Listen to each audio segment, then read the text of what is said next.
Hello, this is OverlordBou back with another ship review video, and today we'll be looking at the new Tier 9 French battlecruiser, the Brest. She'll be entering early access in the upcoming 11.4 patch hitting this week.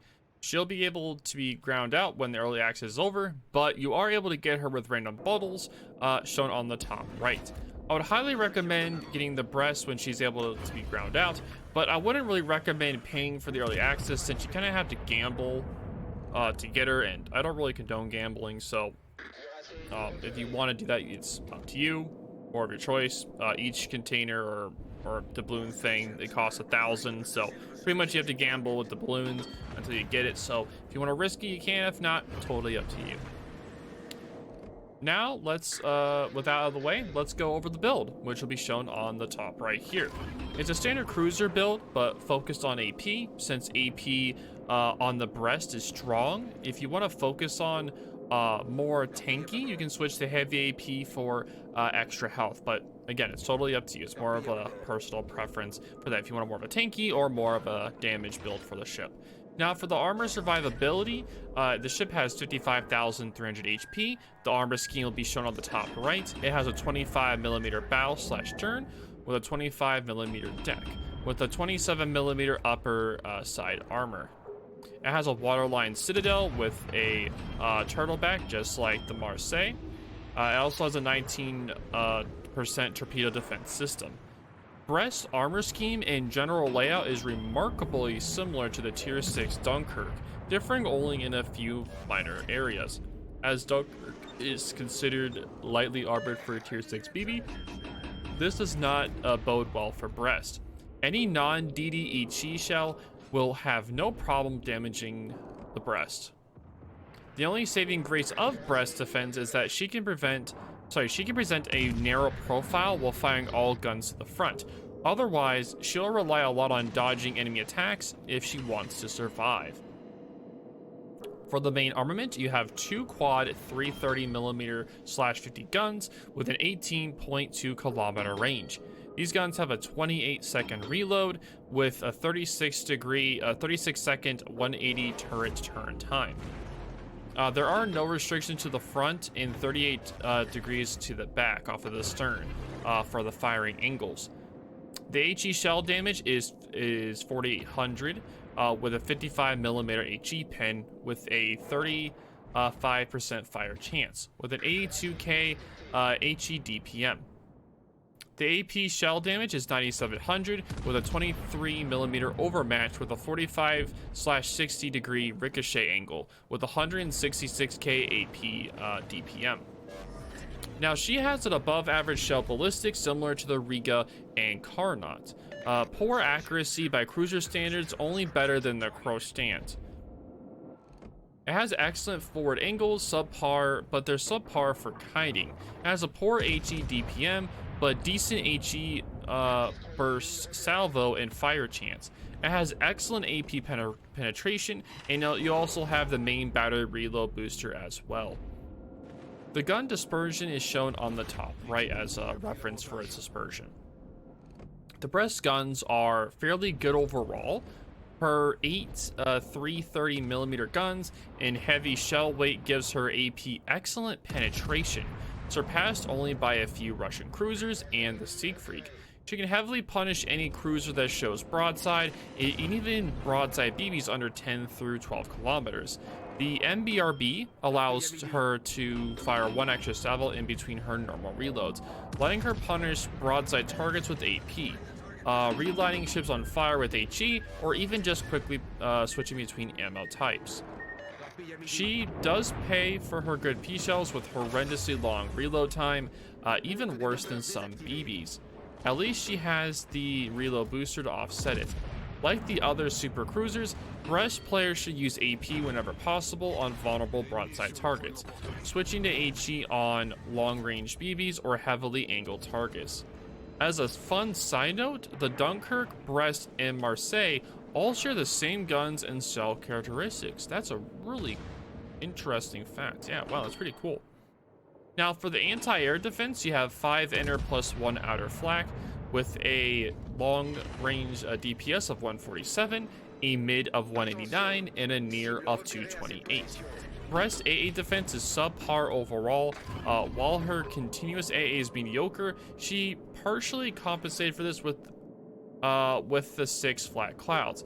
It's okay it's adequate against like tier 8 CV players, but for tier 10 it's going to be insufficient for that, and it's also up against skilled opposition. Her large size also doesn't help much, though her deceptively tight turning radius can help her dodge some attacks. Still, she remains an easy target and lacks the armor AC pool to weather continuous CV attacks, so definitely have to watch out for that. For the anti-sub warfare, you get two plain ASW charges with an 8-kilometer range, and they drop 3 depth charges that do 2,600 damage. Now, these do have a reload of 45 seconds. Now, Brest carries the same ASW airstrike seen on other heavy cruisers with an 8-kilometer range, respectable damage, and ability to store up to 2 uses. However, she is relatively large target with a short DCP, making her vulnerable to sub attacks. Overall, Marseille generally doesn't fare well when fighting submarines. For the maneuverability, she has a base speed of 31.5 knot base speed with a 39.4 knot max possible speed. Has a 720 meter turning radius and a 13.2 second rudder shift time. It is the slowest cruiser at base, but it is the 3rd fastest tier 9 when speed boost is active. It has an excellent turning radius, superior to all but a few cruisers, but it does suffer from a bad rudder shift time. The Brest maneuverability is all over the place. Though she is the slowest cruiser at baseline, access to the speed boost lets her outspeed all but St. Louis and the Carnot for the tier 9 cruisers. Despite being larger than many other cruisers, she actually has a tighter radius than even most light cruisers, which is pretty insane to think about. She still has a slow rudder shift time, but that at least can be fixed with upgrades. Now let's move on to the concealment, with the camo of course on. It has a surface detection of 14.7 kilometers base with an aerial detection of 10.5 kilometer base.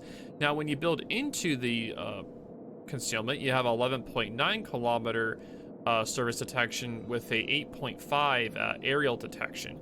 Despite her large size, Brest are hard to spot due to her excellent concealment. She can sneak up to most enemies, slapping any ship flashing their broadsides. Brest herself is fairly vulnerable, so having good concealment helps her disengage when focused. Now let's move on to the consumables. The ship has a standard cruiser damage control party with a 5-second immunity period and a 60-second reload time. The standard cruiser, now you can pick between having a standard cruiser defensive AA or the standard hydro. I would personally pick the standard hydro as I shown in the build, but I'll explain both of them. The standard cruiser defensive AA has 3 base charges, 4 with superintendent, with plus 50% continuous damage, plus 300% flak damage, 40-second active time, and an 80-second reload time. Or you can have hydro, which is a 3 base charges, 4 a superintendent, a ship detection of 5 kilometers, torpedo protection of 3.5 kilometers. It has a 100-second active time and a 120-second reload. Now for the next console choice, you have a French speed boost or the catapult fighter plane. Now I'll personally choose the French speed boost because it helps with the maneuverability incredibly. Now, for the French speed boost, you have 3 base charges with 4 with superintendents. You get plus 20% top speed, 180-second active time, and 90-second reload time.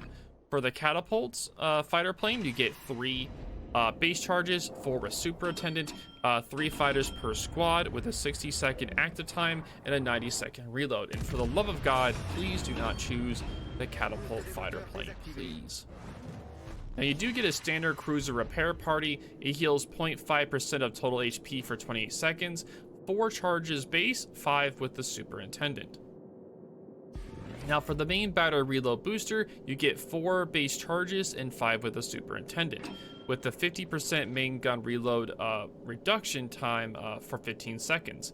It effectively squeezes in 1 extra salvo whenever you have this active, and it does have a cooldown of 80 seconds. Now, it has the same consumable layout as her cousin, St. Louis. You do get access to the French B boost, which enhances her mobility and dodging ability.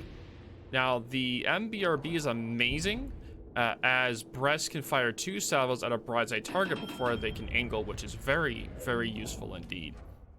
Now, let's talk about my overall impressions of the Brest. It has an above average skill floor and a high skill ceiling. In randoms, it's average, though suffers in CV matches. In raids, I'd say it's mediocre, but it can quickly punish enemies, but lacks utility to fight DDs and torps to fight at close range. Now, as the playstyle as the penultimate French supercruiser, she shares a similar playstyle with the other ships in the supercruiser line or the battlecruiser line. She is designed to use her high top speed to quickly outposition her enemies. She can unleash devastating AP volleys into their exposed broadsides with the help of MBRB.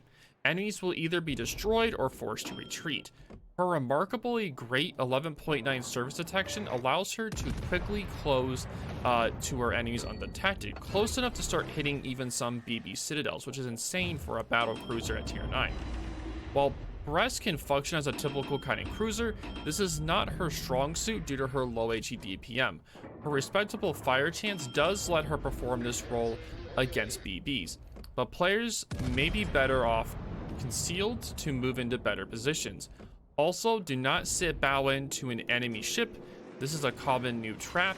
While her turret layout may look suitable for sitting bow in, her weak bow armor, which is a 25mm, lets any BB pen her nose and sometimes her citadel while robbing her of her mobility advantage. Avoid sitting bow in whenever possible. Now again, I would say that for a tech tree line, this is a good strong line for randoms, some for ranked and potential clan battles. But again, if you think about this for like a clan battleship, you have to think of it this way. Now, this ship doesn't have radar and it has sonar only, so its information gathering isn't very useful. So it can't be in like a Noveski slot or a Des Moines slot or things with radar. So you have to put it in the same category as like a I'm sorry, I'm talking about clan battles for tier 10. I apologize. So for a tier 9, you can't put it in the same category as like a Donskoy or like a Buffalo, like other tier 9 cruisers. So you have to put it in like the same category as, say, like other tier 9 kiting cruisers. And I don't think this ship would fall in very well in that category. So that's why for clan battles, I wouldn't really suggest the ship. So I would say it's fun for randoms, and it's okay for randoms in some regard. But yep, that is going to be it. I do apologize for mixing up the tiers. I for some reason forgot that this is tier 10. This is a tier 9 ship and not a tier 10. I don't know why. But again, you can get this ship in the upcoming patch 11.4 for early access, and you can grind it out after the early access is done. But again, I wouldn't really suggest getting out of the bundles. You can if you'd like, but the ship will be coming out for free sooner or later, whenever the early access is done. So you don't have to pay for anything. You just get it for free, and bam, there you go. Perfect. But yep, I'm looking forward to hearing all of the Brest jokes down in the comments down below. If you guys have any questions or concerns, just definitely let me know. But this is OverlordBou, and I'll talk to y'all later. Oh, big stretch, dude. Oh, big stretch, yeah.